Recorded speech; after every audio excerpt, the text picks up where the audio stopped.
So yeah, my DA is getting AI to teach me how to play the harmonica. Yeah. And AI music in general. Cool. Yeah.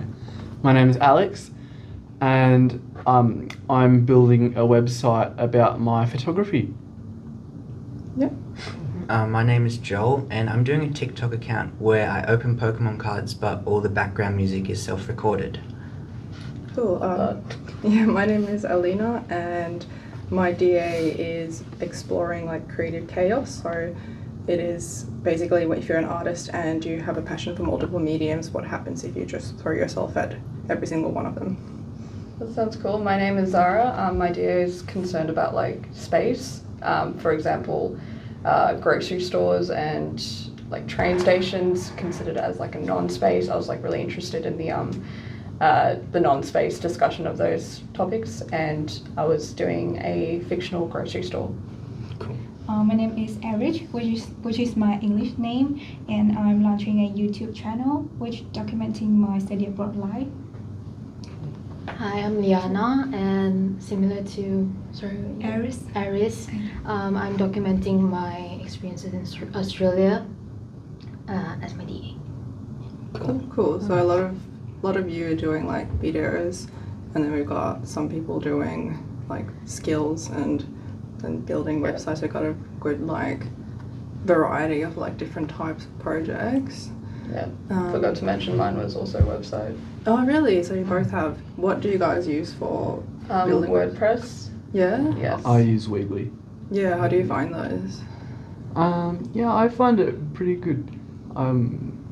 I have had a bit of trouble, mainly just with the university Wi-Fi, which has actually been, it's been one of my issues. Anytime I've tried to open it on the consumer end, and it won't open, like it'll go to as if the internet's down.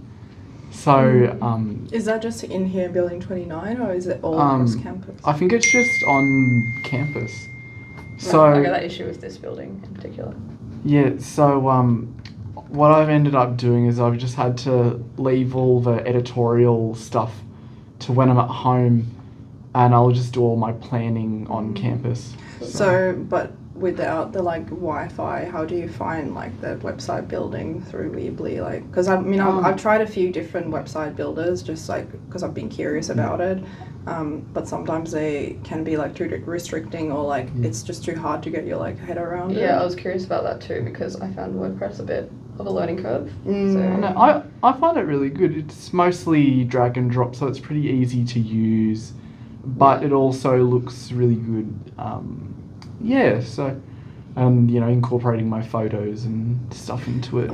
I'm kind of curious as well because like obviously I have a photography background as well, but I don't have a website. Are you looking to use it as just like a portfolio, or would you have like a booking system there as well? No, I'm just looking to use it as a portfolio for now. Yeah, that makes it a fair bit easier then. Yeah. I wonder if Weebly is like a lot, because I'm in third year, I've done like a bunch of stuff on WordPress for other subjects, and I find it like I'm just not bothered to like fully set it out like some of the examples we've seen. Yeah. It looks like such a drag. It does. I found WordPress, especially using like a template, really constricting. Yeah. Especially since I was trying to make more of like a satirical advertisement website, but I ended up getting somewhere in the end. So yeah. Doing better than me. I've heard like for photography where like Pixie said is really good because you can do photo galleries there as well to send to clients. Okay. If you haven't heard of that. Yeah. But I'm also wondering, like, it's just on the topic of like website building because it can be quite daunting. Has anyone had like similar experiences with like when it comes to like photo or like video editing or anything like that? Because I feel like when I started and I was like, I've tried like CapCut and InShot and like TikTok, like the inbuilt one and like all these different ones, and it's like it's actually like very confusing sometimes. Oh, yeah. And like Sucks. Yeah, I feel like I've gotten really good at it now, but at first I was like, oh. I think the worst part is like the accessibility, because I feel like video editing for me was easier in high school, but now all of these apps and video editors, so many of them they've got like pro features, and I found the same with like WordPress. I don't know if that's like a like new watermarks thing. and stuff. Yeah. So annoying. Yeah. What do you guys use to? Have you made like? What are you doing for your? If you're documenting your study abroad, are you making videos or? Yeah.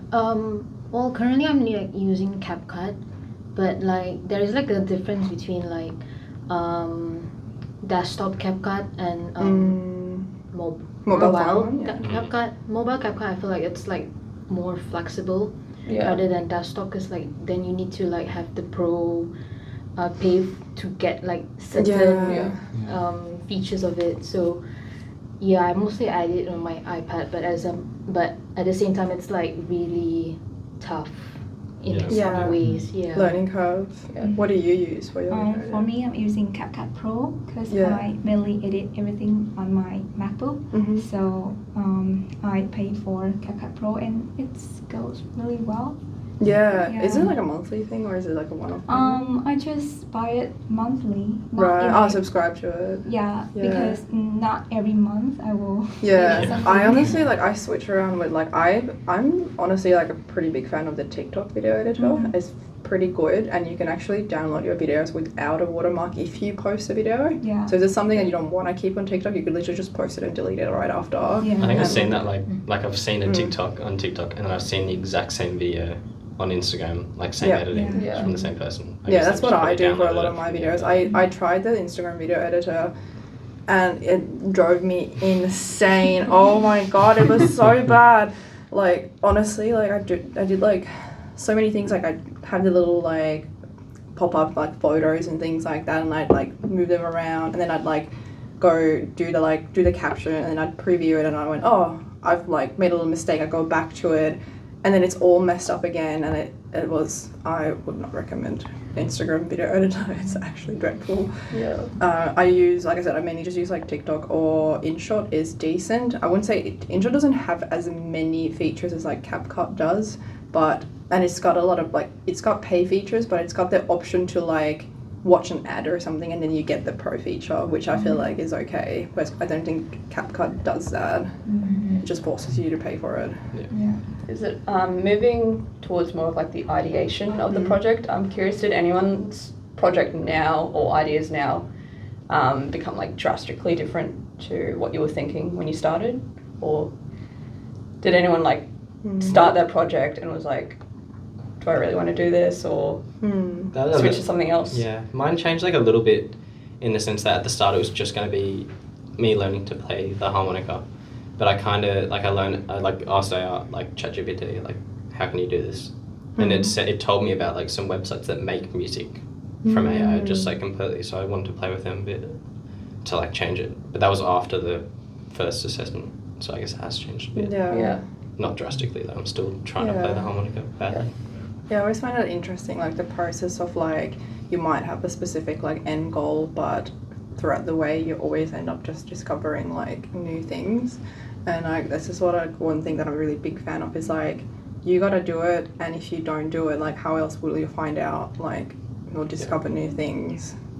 Yeah, during my project I thought it was, since mine's more conceptual, I thought it was way too abstract, or I was like, how am I actually going to apply this to communications? I think I'm working out all right, especially with WordPress. But yeah, I do want to continue with this idea ultimately, and just generally link it back to sort of non-spaces, like liminal spaces. But yeah, I definitely have probably the more abstract one. But yeah, that was mostly my issue when actually undertaking the project. Cool. I wouldn't say I drastically changed my initial idea. It was supposed to be like in documenting experiences in Australia, but then thinking about it, like I have to commit to go like places here and there, and it's like time consuming, and then as well like a bit of expenses needed. So that's, I kind of like I'm currently doing like a small segment. It's like doing things I used to love to do, but I kind of stopped So morally, it's like a lot of it's like performing arts because I used to do performing arts, so like dancing and singing and stuff like that, and playing the piano. So I'm just wondering, would you be like able to somehow, like, also obviously you said that one of the challenges you're facing is finding the time to do these things and like having to have a plan, or like, oh, I have to go do this so I can film it.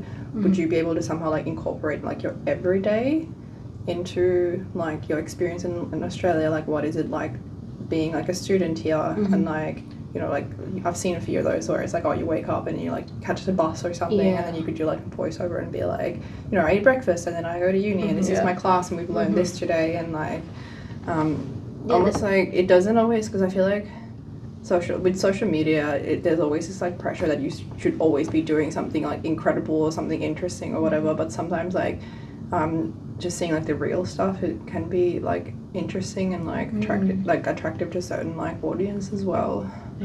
Yeah, well, that was kind of like my initial approach as well. But then, thinking about it, it's like I'm scared it gets a bit too repetitive. Yeah. Kind of thing. So, Yeah, I guess that kind of relates back to the thing like that people on social media have to be doing something crazy, because I guess if they show that every day, like I don't know, I do the same thing most days. Yeah, so it's kind of like a creative block as well. Like, yeah, but I guess like obviously a creative block is a very like common issue, but I find that one of my ways to get around it is just I constantly just like film stuff, I do stuff, even if I'm not posting it for anything, or I don't even know what I'm gonna do with it. Like today I was just drawing lines on a canvas and I took a video of it. Not like really, like I think I put it in my Instagram stories or something, but like at least now I have the video and I can still do something with it. And then because I started doing random things, and I like some other things would like emerge from it, and then I just like would discover all these like new things I wouldn't have unless I had started doing all that. Yeah. Interesting. Yeah, and about my project, I would say I'm still in the same track, but I realized something while doing this.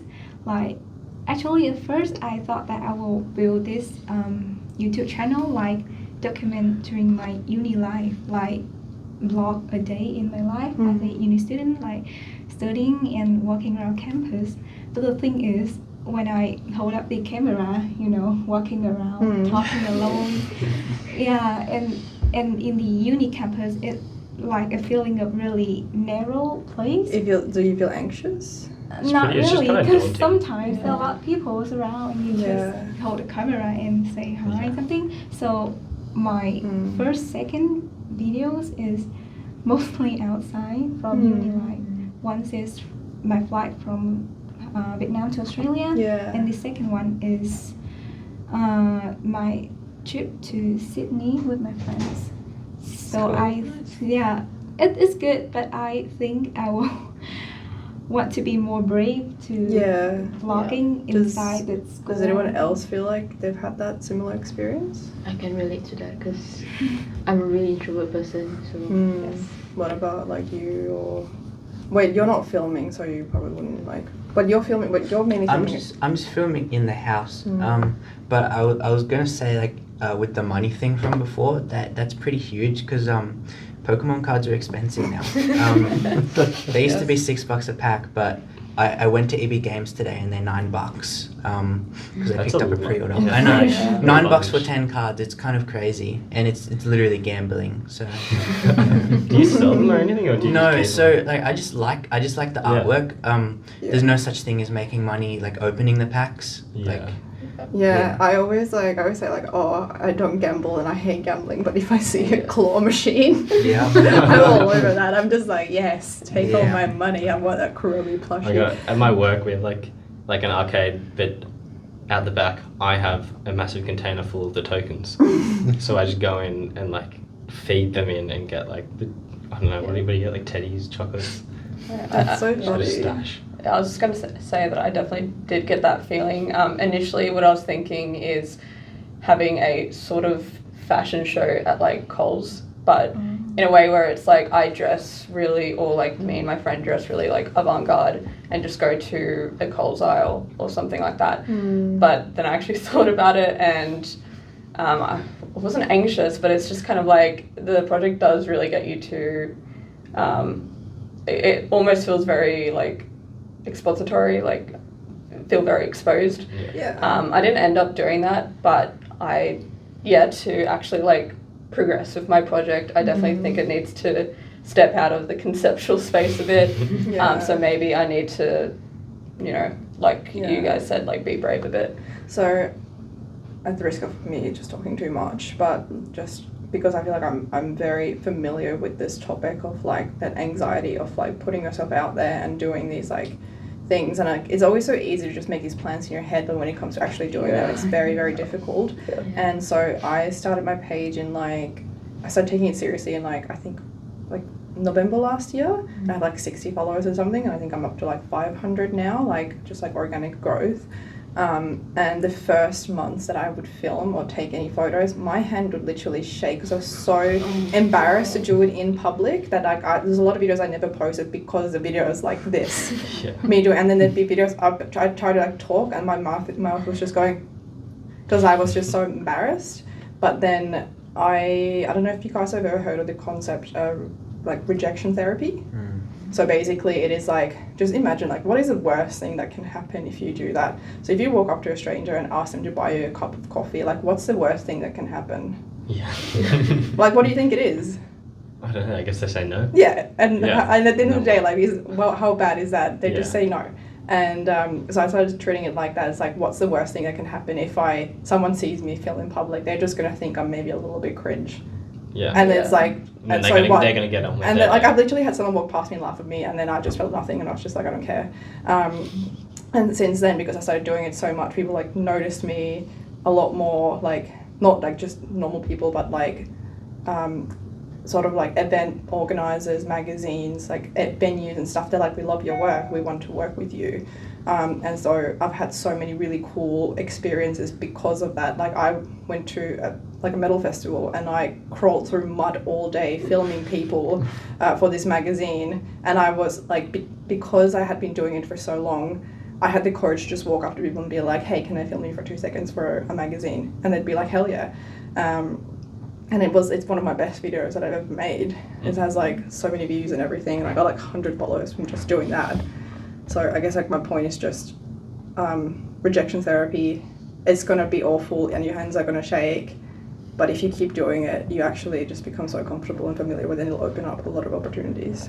Yeah, I'd imagine like that would feel really freeing. It is. And yeah, for a lot of people as well, like looking at other people's project, it just really gets you to think how actually challenging this is, or like it forces you to challenge yourself. And get out of your comfort zone. So I really like that aspect of this project, and it's really got me to think about things that I wouldn't really normally do.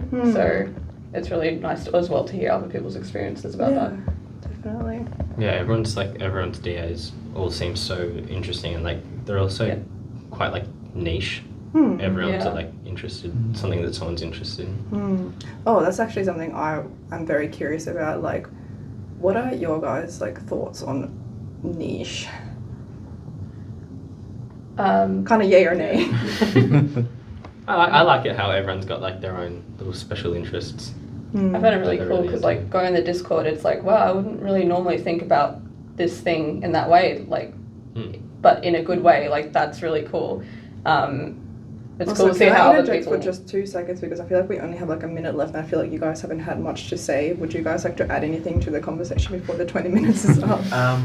I just been kind of listening, and I feel like I didn't really iterate my project that much. I feel like if I keep doing it, I'm going to try and do that, because I realized that I don't really want to spend the time recording music every day. That's why I started doing like pack openings on the like TCG Pocket app, so it's like digital Pokemon cards, and I realized that they get no views, so I'm kind of stuck. Yeah, it's tricky.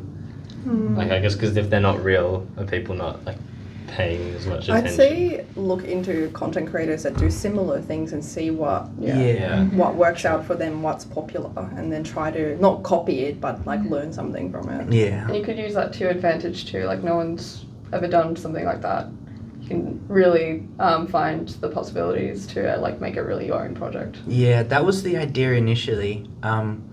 Maybe I just got to keep uploading. I don't know. Keep doing. Yeah. You don't know unless you try. Yeah, that's the beautiful thing about it. Anything else you want to add, Alex, before we wrap this up? Not really. Not really. That's all good. Well, it's been 20 minutes. It's all good. I don't know what else to say. And notes. Lots of love. Like and subscribe. Like and subscribe.